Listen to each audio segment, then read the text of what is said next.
Coming to paperback and e-readers in 2021, John Haynes, Taking Care of Business. The man who rules the world breaks on a brand new partner to help him take care of business in this action-packed, all-new John Haynes series adventure. Get John Haynes, Taking Care of Business in 2021 at online booksellers everywhere. Watching a Chris Crazy House video where he talked about how Black Panther 2 is a mess. Now, Black Panther 2 is a mess, and that's by design. Now, back when Marvel Studios released the original Black Panther, that was basically an affirmative action placement in the Marvel Cinematic Universe. They wanted to put a movie featuring a black hero to promote their so-called diversity passively, and aggressively what they wanted to do was go out here and try to undermine the whole process as related to African American fantasy films being made on screen.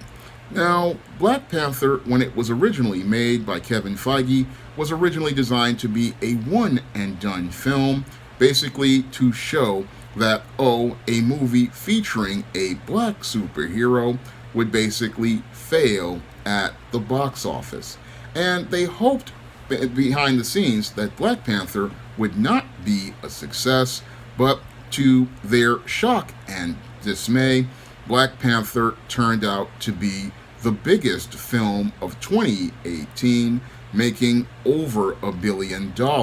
for the year, and became the #1 movie in the world. Now, your producers at Disney, after seeing the incredible success of Black Panther at the box office and with merchandising, because all of the Marvel Legends Hasbro produced and other toys practically sold out, they were in a bind, and they knew that they had a success, but it wasn't a success that they wanted to have. So they went out here and announced a Black Panther 2 for 2022, and they went out here and announced another second wave of Marvel Legends because of the financial success of Black Panther, but they really went out here and made that announcement basically as an empty symbolic gesture. They really were not expecting to actually go through with it. Unfortunately, when you make an announcement like that and you greenlight money,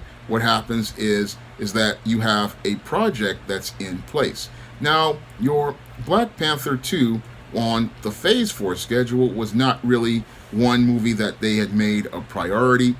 because they had planned to make Captain Marvel the face of the Marvel Cinematic Universe. So even though Black Panther was one of the most popular characters in the MCU and starred in the highest grossing film, they really didn't have a plan to really do anything with the Black Panther. And this was all before the passing of the lead actor, Chadwick Boseman, who played T'Challa the Black Panther. Even before the passing of T'Challa,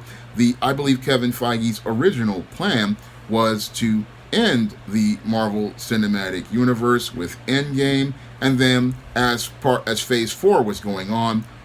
they was hoping that they would be able to go out here and make a Black Panther 2 and just do a half-done job and hope that the movie failed at the box office. Now, what happened in 2020, sadly, was that Chadwick Boseman wound up passing away, and Black Panther 2, a film that your Marvel Studios really wasn't too keen on, really started to turn into a production disaster. Now, that empty symbolic gesture of announcing a Black Panther 2 turned into a disaster because they greenlit the film with all this money, and now they don't really have a story they can write around the character, because you can't use T'Challa now because Chadwick Boseman has passed away. But like Halle Berry's Catwoman, you still have a project that's greenlit, you still have money allocated for a project, and that's how Black Panther 2 turned from a movie revolving around T'Challa into a movie that is called Wakanda Forever. Now, this Wakanda Forever is looking like a big jumbled mess of a movie, similar to what happened with Michelle Pfeiffer's Catwoman movie that was greenlit back in 1992. Now, back in 1992, we had Batman Returns, which was a big hit, and people liked Michelle Pfeiffer's Catwoman. And as a result of Michelle Pfeiffer's Catwoman being an extremely popular character, what happened was the studio wound up greenlighting a film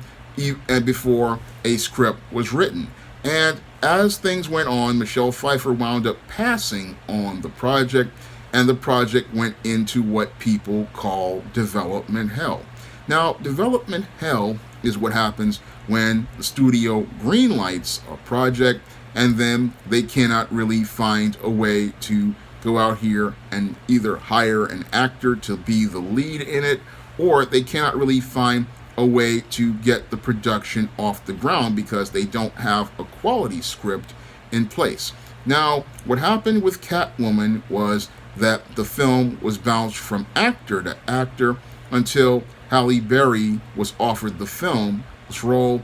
at a $15 million salary. And Halle, being hot off the Oscar and wanting to go out here and make a huge salary, she wound up taking this role of Catwoman, not understanding that the project was a lemon, and it was such a lemon, most people were passing on the material because they knew that it would be career damaging. Most people looked at this film and they looked at the production and the issues that were related to the development hell process, and they realized that they would be better off passing on the project rather than starring in a lemon. Unfortunately, Halle Berry's greed got the better of her, and she wound up starring in this Catwoman movie, which wasn't about Selina Kyle. No, it was about another character, Patience Phillips, and as she starred in this movie, she had the biggest bomb of her career.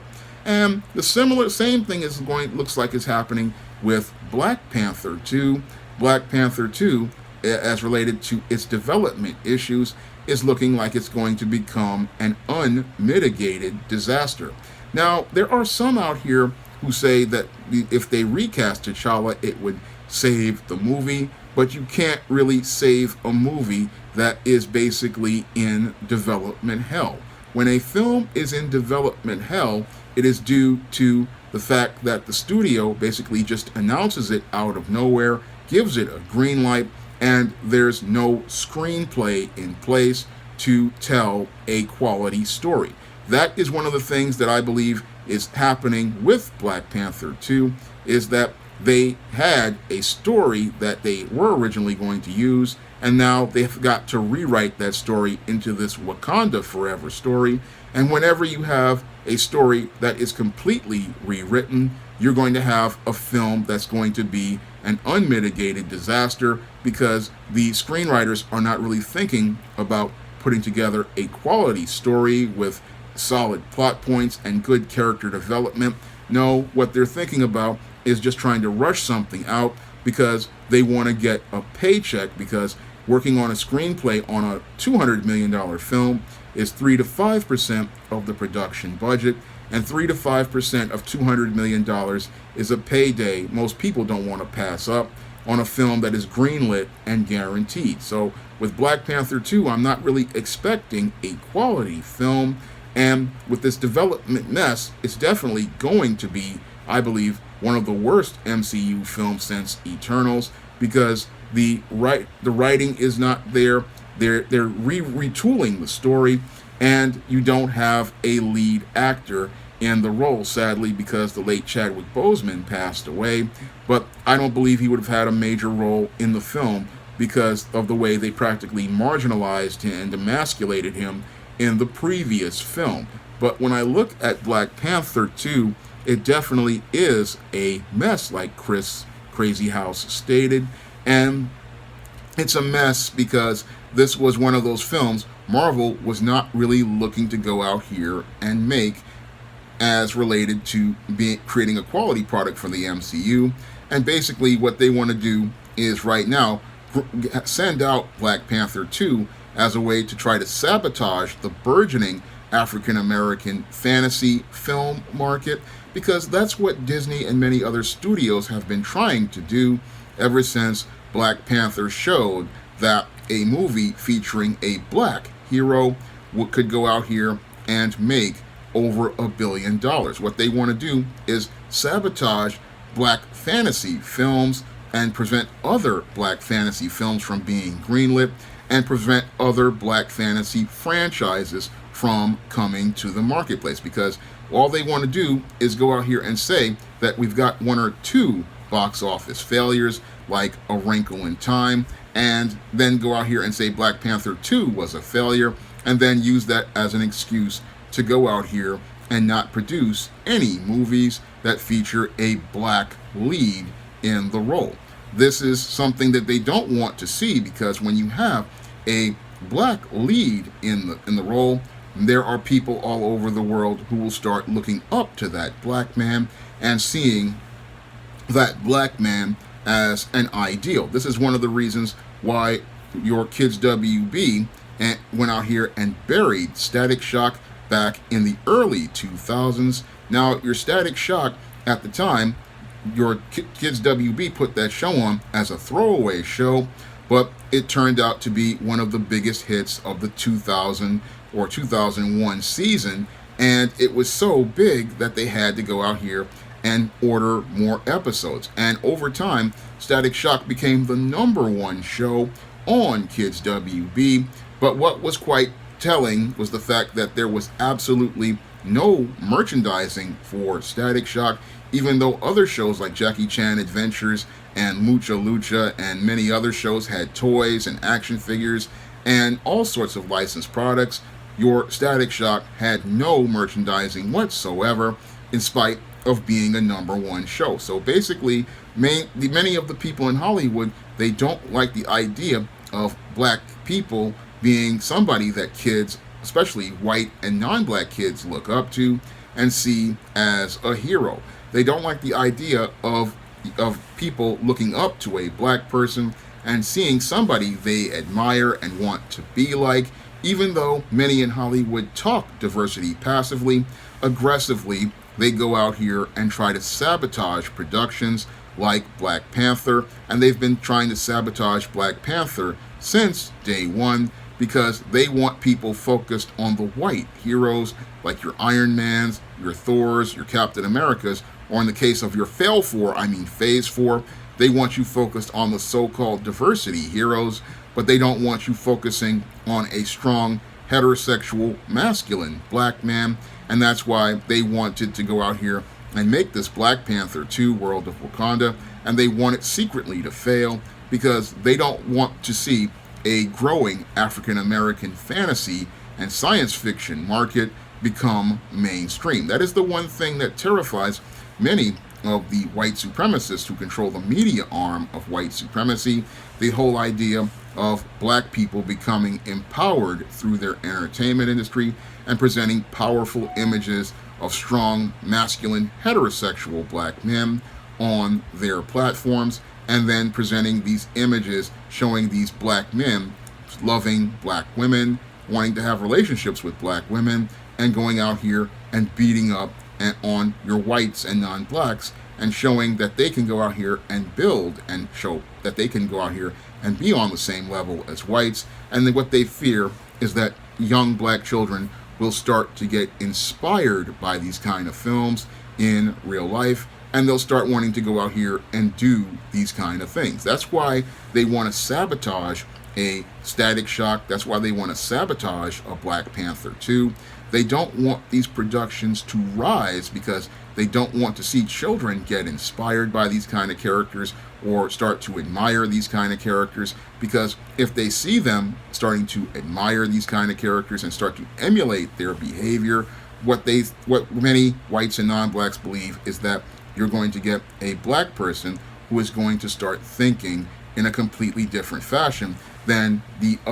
what you see in other media. What they really want you to see are these black characters who are in the background or supporting characters in other shows like Jon Stewart in Justice League, but Jon Stewart was starting to get popular as well, and that's why they tried to marginalize him a bit. So they don't really like seeing these characters rise because they start to become more prominent, and as they become more prominent, kids want to be like them, and that's what kids do when they see a hero that they like. They want to copy that hero, but they want you to see yourself as being part of a white person's world in the background. They don't want you to see yourself as the lead in your own world. And that's one of the reasons why they also want to sabotage Black Panther, because they don't want you to see yourself in your own world. And what really scares them is the fact that you have a lot of black fantasy and science fiction creators like myself out here who are imagining a world of black characters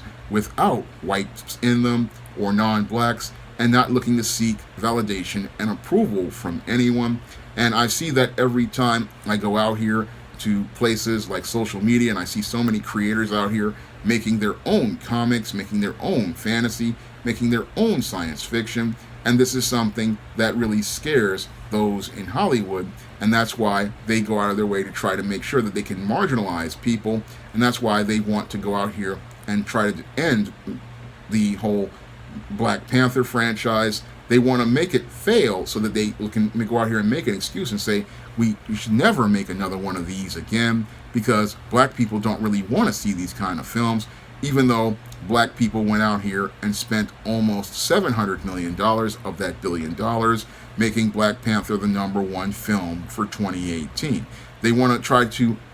deny that there is a growing black comic market, black fantasy market, and black sci-fi market that I see growing and emerging with many independent comic creators like Concrete Comics, and many other indie creators like Raymond Leonard with Agent Solo, and many other independent black comic creators. I mean, I buy their books on Kickstarter and Indiegogo all the time, and this market is just growing exponentially, but Hollywood doesn't want to capitalize on it because they don't want to see black people with taking power and empowering themselves behind the scenes. Now, if you want to pick up some of my action-packed African-American fantasy fiction, like the ISIS series, the E-Steam series, the John Haynes series, and the books of the Spinsterella trilogy, you can find all of those books on Amazon.com in paperback and Kindle format. You can also find them on Smashwords, the iBookstore, and Google Play. And I will be launching my Kickstarter for John Haynes at Death's Door soon, so if you want to learn about that comic, I'm going to be talking about it more in future live streams this year. And if you want to see me make more videos like this, you can donate to my Patreon, my PayPal, and my Cash App by clicking the links in the description box. That's all I have to say for this video. You can comment, rate, and subscribe. Now available in paperback and e-readers, ISIS, Revenge of the Cyber Goddess. The goddess next door takes on the threat of a deadly digital diva driven to destroy the world in this action-packed, all-new ISIS series adventure. Get ISIS, Revenge of the Cyber Goddess featuring a bonus pin-up and the other 2 books in the Cyber Goddess saga at online booksellers everywhere today.